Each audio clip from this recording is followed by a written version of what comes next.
You are listening to an Arc Media podcast. So, Yonatan, what's your number? 1.1% inflation for the month of April. That is way outside the government's target, and on an annualized basis puts us at 3.6%, which is even further out of the Bank of Israel target. It's another ticking bomb for the government to defuse as Israel's cost of living continues to rise. Well, mine is 1.98%. It's slightly higher, but in this case, it's good that it's higher. This is the percentage of Israeli workers with AI-related skills, according to a recent report from LinkedIn, which analyzed global data. So, take it with a grain of salt. Of course, people can put whatever they want to put on their LinkedIn profiles. But this puts Israel in the top position ahead of Singapore, Luxembourg, Estonia, and, of course, the U.S. when it comes to a concentration of AI talent. So I feel like I'm the winner every week, but whose number wins? I think this number is the 1.1% actually was a surprise. It's very consequential. And, we had Corinne Alal, an Israeli singer who had a famous song, Eretz Ktana im Safam, a small country with a mustache. We're a small country with a lot of AI, granted. But, for that to continue to fly, we got to fight this inflation coming up. And I'm worried about this one. I'm worried too, but you know what? I feel kind of funny winning with inflation, it's so I'm going with mine, but whatever, we'll call it a tie this week. Let's see what our listeners think. We had a couple of weeks with a lot of feedback, so keep the feedback coming. This one's a tie.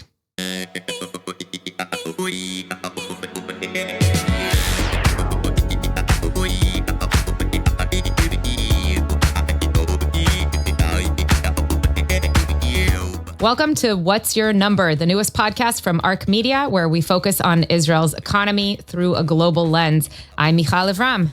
I'm Yonatan Adiri. It is around 12 p.m. here in Palo Alto. 10 p.m. in Israel. I just landed after a long flight through Abu Dhabi, less than 24 hours. And as we record this on a Saturday evening in Israel, Yuval is about to compete in the next couple of minutes in the Eurovision contest. We are in the finals.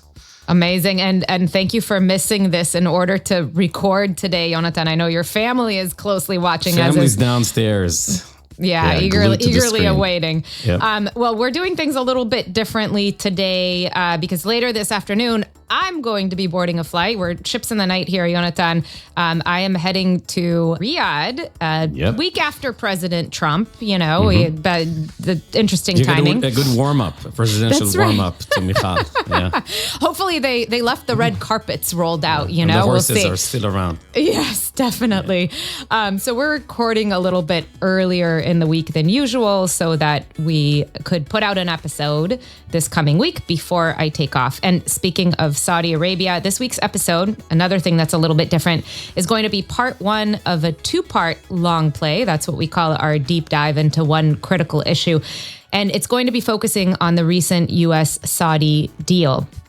But first, as usual, we're going to take a look at some of the week's other pressing news, aka our big shorts, including some key numbers that should be on your radar, like the WYNDEX. Stay with us. Let's kick things off with this week's WYNDEX, or What's Your Number Index. This is our index of the stock performance of 50 publicly traded companies on U.S. exchanges that are headquartered in Israel and or founded by Israeli founders. Yonatan, how is the WYNDEX looking this week? So the WYNDEX has another additional company as of last week. We spoke a bit about eToro, an Israeli company that opened, frankly, the IPO window for digital financing and crypto last week. A big hug from Wall Street. The equity shot up well beyond the top expectation, and a very warm welcome for eToro in Wall Street, and a new addition to the WYNDEX. We saw the WYNDEX underperforming S&P and NASDAQ. You mentioned last week as we recorded the huge uptick following the good news from Geneva, China, U.S. tariff negotiations, which were going well. And so Wall Street kind of responded to that very positively. So WYNDEX is up 1.29%, but still below S&P and NASDAQ. I think a couple of things to add on that. We saw Fiverr.com, an Israeli D2C giant, growing 9.1%. This is a very interesting equity to watch as AI. We're going to cover that later today. AI grows. what happens to the gig economy, right? Is it continue to grow? Is it going to shrink? Are we actually going to see more gig economy intermediating between people who get AI and do kind of vibe coding, but then the folks on the other side are going to be, in higher need. And so that's one theory about Fiverr. The other one is AI is going to eat everybody's lunch. So let's see where that goes. Market was positive last week. And just last but not least, SolarEdge, we covered them last week after a 50% increase, but way far out from their classic top figure of north of $300 per share, continues to rise 20% further this week. So a very hectic week for Israeli equities. And really close again by welcoming eToro to the WYNDEX and to Wall Street in general. So eToro. So do we need to update? There's this 51 companies now in the WYNDEX? It's now 51. No, actually the one this week still doesn't include eToro, but next week eToro has joined and we now have 51. Actually, meaningful equity, north of 5 billion market cap, and really one of the market leaders in its category. And I think also showing the audacity of Yoni Assia, the Israeli entrepreneurs around that company to make the window in Q2 2025, as we discussed in some of the earlier episodes, with some big companies refusing to even issue straightforward projections. So kudos for that, and seems like it was well received. Well, this is a good problem to have, to need to solve, Yonatan, because we need to figure out whether the WYNDEX, do we keep it to 50? So if a new company enters the picture, do we knock one off like the S&P 500? Like enter Coinbase, exit Discover, right? Yeah, so Michal and Yonatan sit together, and we'll take ideas from the crowd. Maybe we just add, but we're happy to take listener feedback on that. All right, there are a lot of other key numbers floating around this week that we should be paying attention to.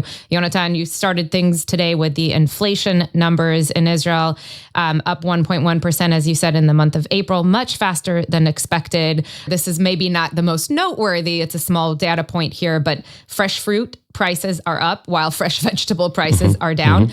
What's really moving the needle here, though, crazy number to see here, foreign and domestic travel up 15.9%. Transportation costs were up as well. Yonatan, you covered that in a previous episode, but what do we make of this? Where are things going? And just how concerned are you about this? So I think you're spot on. We're going to cover later the Moody's rating reduction also for the U.S. The Israeli government response to that is the CPI is not indicative. We heard it also from some members of Congress and Senate vis-a-vis the U.S. CPI, right? If the iPhone price will go higher because of the tariffs, that doesn't matter because gasoline and food prices are actually going down. I think it's a good point. We may cover that in some future episode in terms of how does that, what's the difference between the classic CPI and how come, we think overall standard of living is going up, but actually there are a lot of disgruntled folks in the middle class and lower middle class because the stuff that impacts them is actually going up. And so I think that's a bit of what's going on. April, given Passover, so on, is usually a bit of a higher index in Israel, but that was a surprise, and airfare and some other elements are rising high. We need to keep a close eye on that because the war continues. We're still in this fog of war. The Trump visit in the region did not subside the cannons and artillery, neither from the Houthi territory nor from the dynamics in Gaza. So, I think this weighs heavily on inflation. Yonatan, you mentioned Moody's. Big news over here in the U.S. Also not a happy number. On Friday, Moody's downgraded the U.S.'s AAA credit rating. This is the first downgrade in more than 100 years. Yes, Moody's has been around for a while. And this is largely, the agency said, due to rising debt. Yeah, it's rising debt. I had a chance to read the report on the plane. And, we got in Israel very well versed in the downgrading business over the last 12 months. We saw Fitch and Moody's and S&P following suit. And I have to say, some of the rationale for Israel, when we kind of double clicked it, had to do with geopolitical risks that I think have pretty much resolved. And there is still a negative guidance there. And when you read the report about the U.S., obviously no big geopolitical risk, but the two main things I took from the report, as Michal, as you noted in the last episode, around Wall Street saying we can't give guidance because we really don't know. Right. One element is kind of fog of tariff war, which I think is important. Again, I'm not an expert on the topic, but it feels like they overstretched that one. The second piece, which I think is very professional and makes a lot of sense, is a macro analysis around what the administration calls the skinny budget for 2026. And basically, Moody's argues this is not going to get America to where it needs to get in terms of deficit target. That, combined with tax cuts and others, simply won't do. That's the math. Now, is it true? Is it not? I think still a lot of balls in the air. So early days, I think, and it's another burden for the administration to disprove, as there are some other balls that require that. And by the way, the administration's response to this has largely been that this is politicized, that there's a political agenda here on the part of Moody's. And if the U.S. doesn't have a AAA rating, like who should? Literally that was one of the statements. And classically, this was as investment banking works, right? The 10-year yield of U.S. government-backed debt is sort of the zero risk asset after which the entire global financial system kind of builds, right? So there is something to be said about the dominance, monetary and geostrategic dominance of the U.S., but it doesn't mean that, when the agency looks at the math, if it doesn't add up, they should say it. I think I do agree with the administration, having read the reports about Israel, when they go into sort of the political fog and whatever, it's just a matter of interpretation. It's subjective. Absolutely. Yeah. Okay, let's stick with the U.S. Obviously, we talk about the U.S. often because of the ripple effect and because of the special relationship of the U.S. and Israel in particular. On the tech side, clearly that's a very strong dynamic. So also in the U.S., there are some signs potentially that are worrying about AI advancement. And one key thing that happened this week on that end is that Meta reportedly is delaying the rollout of its flagship AI model, Behemoth. So Yonatan, I know you have a lot of thoughts on this. I mean, what are we looking at? Obviously, this isn't good for Meta's own business in the race against, OpenAI, Google, et cetera. But does it say potentially something bigger about the state of AI advancement? I think, this is very pertinent also for the long play today, because I would say the dominant piece of the president's visit in the Middle East had to do with AI. I think there's an overall sense, right? A consensus that AI is on an exponential curve, right? It's climbing. We saw the difference between GPT-3 and 4 and 4.0 and so on. And we're seeing also the expansion of what's called tokens, right? How many tokens can an AI engine digest and give us a rationale? And that's the curve. That's where everybody's eyes on.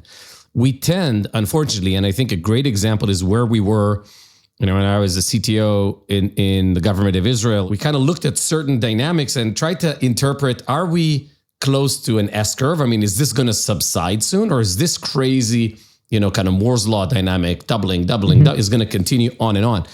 A great example is autonomous driving. 2017, 18, 19, we had Elon Musk declaring, by 2020, we're going to have level 5 autonomy and this and that. And the thing with these technologies is that you get to 99. The last percent is not just another step. It's orders of magnitude more complicated. And I think, if I read into the Behemoth thing, and we don't know, right? But if I read into that and I read also into some other news around, we're getting to a bit of an edge of an S curve here. It doesn't mean we're not going to see phenomenal things coming out of AI, but I think that the kind of race into like the imminent AGI, artificial general intelligence, coming up, right around the corner, this might be a sign that says that we'll have to wait and that it's more difficult than we think. Yeah, I think your analogy to what we've seen on the autonomous vehicle side is so spot on. I remember 10 years ago, I did a story about the future of transportation. It was exactly 10 years ago, 2015. I sat down with Mark Andreessen and kind of picked his brain about this. And he said to me, I quoted him in the piece, in 10 years' time, we will think it was insane that we ever let a human behind the wheel. And, here we are 10 years later. And by the way, it's amazing. I mean, there are Waymos all around me here in Palo Alto and San Francisco, of course. There have been huge advancements, including in just consumer sentiment about this, But there were, no pun intended, so many bumps in the road, right? And it's not mainstream. It's far from mainstream. So I don't think it's surprising that you mentioned Mark Andreessen. I mean, it's very common for people in the industry who have a vested interest to project, the accelerated pace of change, to create FOMO. And sometimes you see two CEOs, one calling the other one's bullshit, right? We saw Amnon Shashua, kind of rising to a challenge to Elon Musk in the big peak Tesla Mobileye argument about how do you get to level 5. And, ultimately when Mobileye IPO, spoke the same language, same bullshit, promising, I think it was 2021 with Volkswagen or another big giant OEM, that we will see robo-taxis in 2020 or 2021. The last percent is really difficult. It is orders of magnitude different than the 99 before. And by the way, not to sound a Luddite, right? We're going to see massive AI changes over the next 3 years to productivity, types of job, to the labor market. We're going to see specializations. We're going to see agents discussing. We're going to see specialization. I'm not sure we're going to see the AGI. And maybe we're reading too much into the behemoth of the news, but I think it's a good sign to go back and ask yourself, how long can an exponential curve, rise? And are we seeing, what are the signs of actually a sigma, as we call it, like an S curve starting to take shape? And in the context of the Trump visit in the Middle East, somebody took a big bet. Yeah, for sure. And this is something we'll keep watching. By the way, Google I.O. is taking place over the course of the next few days. And so lots of eyes on Google as well, and Gemini updates and AI updates kind of across the board with their products. So I think we'll get additional signs of, how things are going on this space up ahead. Okay, it is time for our long play, our deep dive into one significant issue affecting the Israeli economy. And as I said earlier, we're going to do part 1 on the U.S. Saudi deal. Next week is going to be part 2. But today, what we're going to do is really just analyze what we now know about what's in the deal. And also, notably, what's not in the deal. So let's start with what's in the deal. So obviously, all eyes were on Riyadh and the rest of the Gulf region as well last week as Trump made his visit. And we knew that he wanted to come back with some major wins, but it wasn't clear exactly what this would mean. By the way, there's still a lot that we don't know about the actual deal and its components, but there are some key numbers that we do know. So $600 billion, excuse me. Mm-hmm. That would be funny if he came back with $600. Yeah. This is a commitment, an investment commitment. So keyword commitment from Saudi Arabia. So it's important that we keep that in mind, but still huge numbers here. And there is some, meat on the bones, $20 billion to establish AI data centers and energy infrastructure in the US. There's partnerships between Saudi and US companies, including Google, Uber, Boeing. Outside of the White House deal, the official $600 billion deal, there were also some announcements kind of adjacent at the Saudi-U.S. Investment Forum, including NVIDIA providing 18,000 of its most advanced chips to Humane. This is the kingdom's AI startup. AWS partnership, also AI-focused. AMD, lots of really high-profile people involved. Clearly, huge bet on both sides on AI. And listen, let's get to what was not there and who was not there.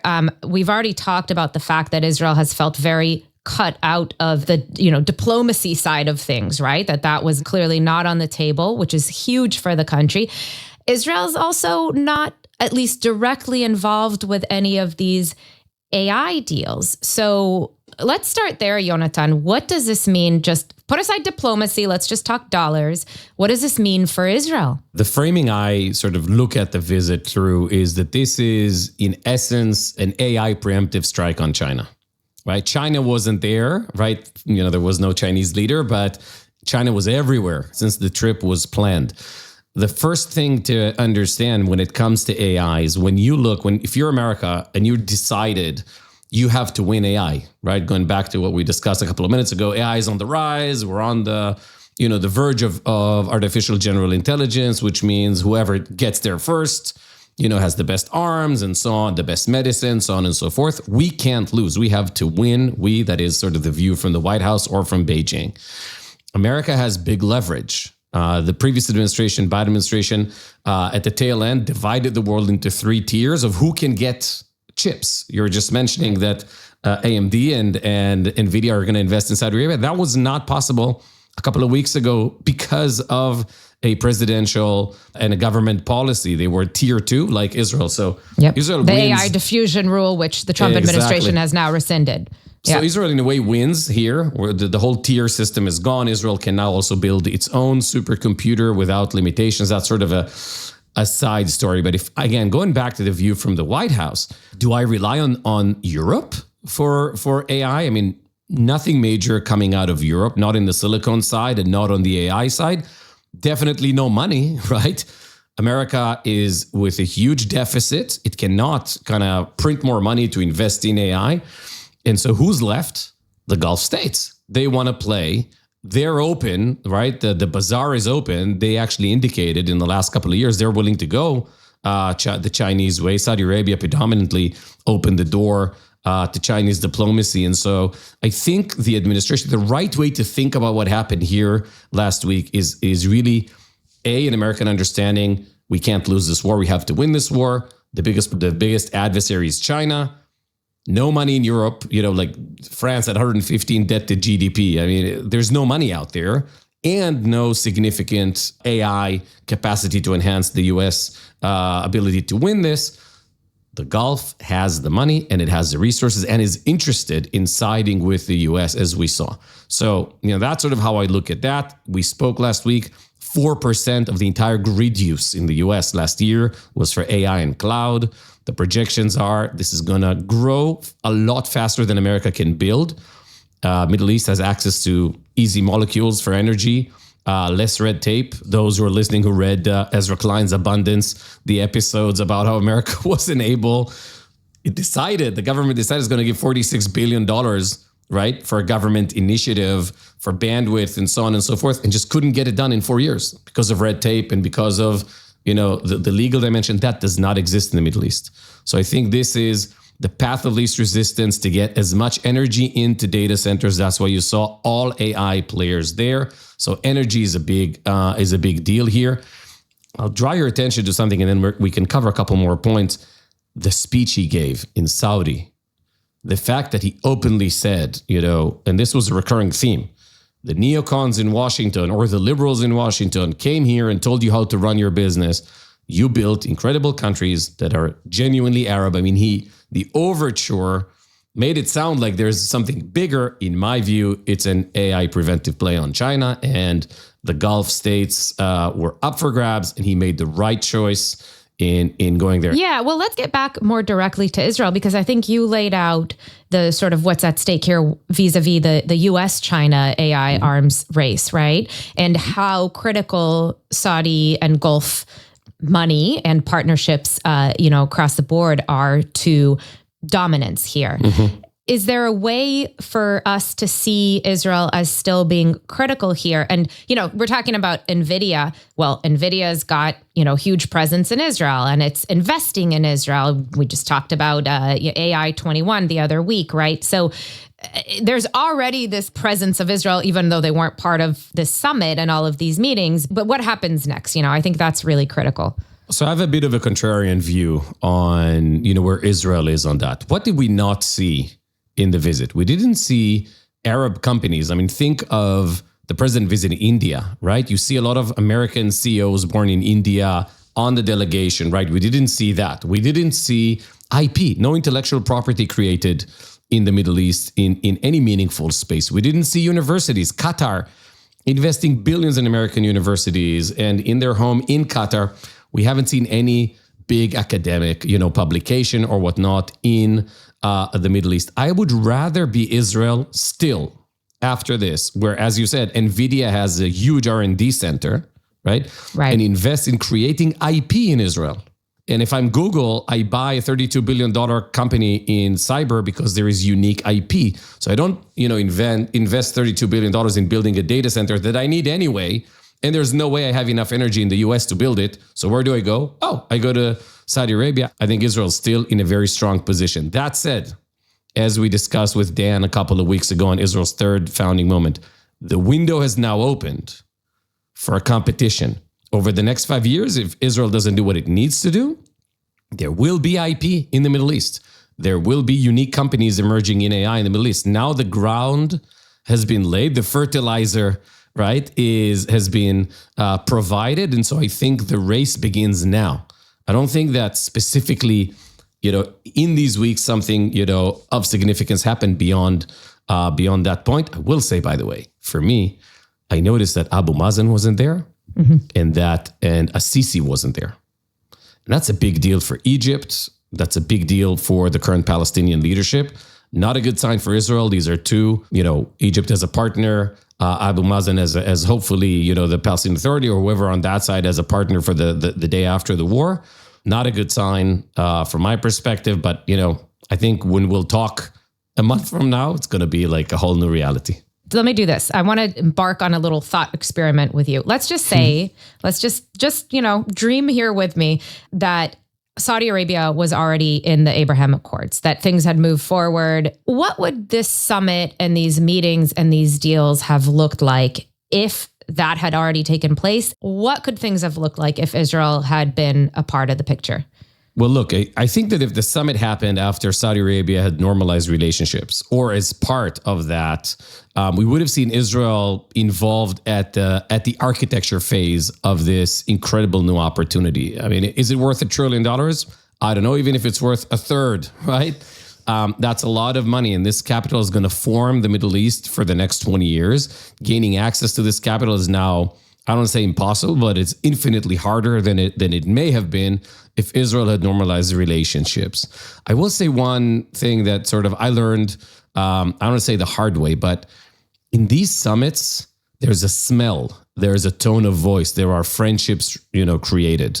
And those friendships where people were, I was there and the Trump administration visited and we met there, and business becomes infinitely easier. There's a lot less friction. And from that perspective, Israel's going to still have to work hard as ever, to gain access to this capital and to make inroads over to the east. Ideally, in my view, ending up with India, which is the sort of real anchor for the next 20 to 25 years in the region.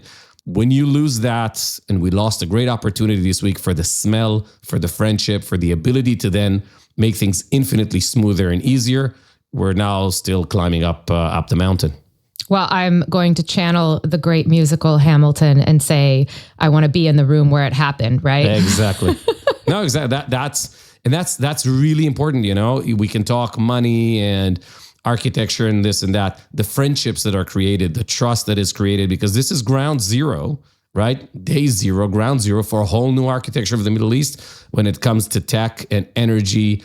And maybe two last points that are critical. I'm very happy the American administration has now reignited its commitment to the Middle East. This goes far beyond Israel. I mean, you spoke to Saudis in the last 10 years and so on, mainly after the Obama administration, and to an extent through the Biden administration. America is a dominant energy player, doesn't think of us anymore. It's Asia Pacific that matters.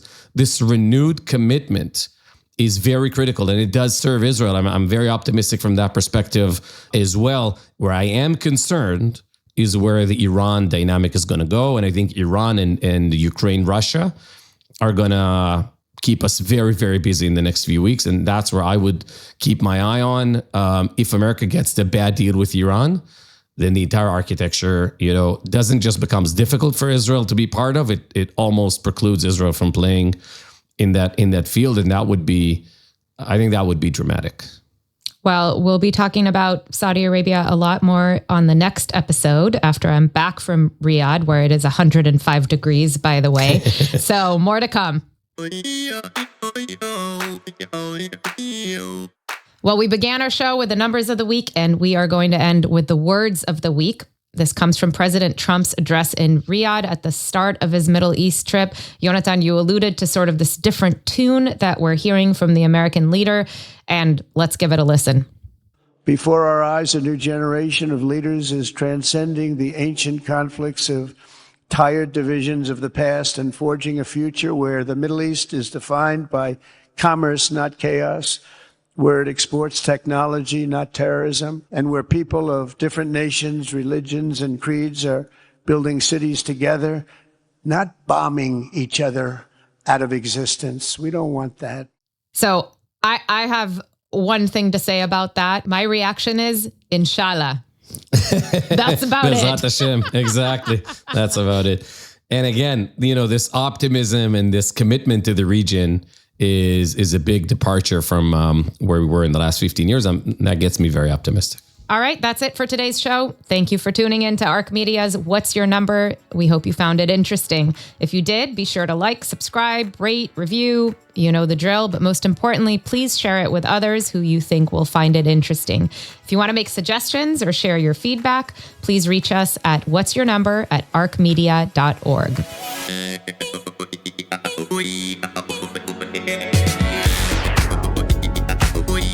What's Your Number is produced by Ilan Ben-Attar and edited by Her Royal Highness Michal Lev-Ram. Sound and video editing by Martin Huergo. Our theme music is by Midnight Generation. We've got a lot of questions on that. You can put it on Spotify. You'll get the full track. I'm Yonatan Adiri. And I'm Michal Lev-Ram. See you back here next week. See you next week.